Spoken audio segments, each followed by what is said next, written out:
நண்பர்கள் அனைவருக்கும் வணக்கம்.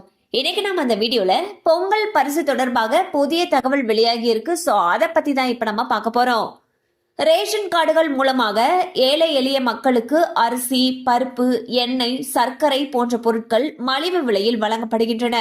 அது மட்டுமல்லாமல் அரசின் பல நலத்திட்ட உதவிகளை பெறுவதற்கும் ரேஷன் கார்டு என்பது ஒரு முக்கியமான ஆவணமாகும்.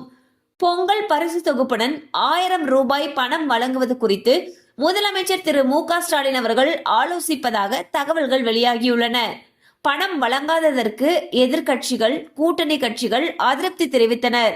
இதனை அடுத்து அதிகாரிகளுடன் ஆலோசனையில் ஈடுபட்ட முதலமைச்சர் அவர்கள் வேறு ஏதேனும் திட்ட செலவை குறைத்து பணம் வழங்கலாமா என்று பரிசீலித்துள்ளார். இது தொடர்பான அறிவிப்பு சட்டசபை கூட்டத்தொடரில் வெளியாகலாம் என்று கூறப்படுகிறது.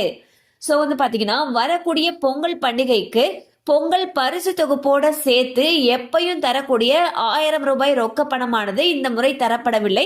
இது குறித்து எதிர்கட்சிகள் மற்றும் கூட்டணி கட்சிகள்லாம் அதிருப்தி தெரிவிச்சாங்க. இந்நிலையில் 1000 ரூபாய் ரொக்க பணத்தையும் பொங்கல் பரிசு தொகுப்போடு சேர்த்து வழங்கலாமா என்று முதலமைச்சர் அவர்கள் ஆலோசித்து வருவதாக தகவல்கள் வெளியாகியுள்ளன.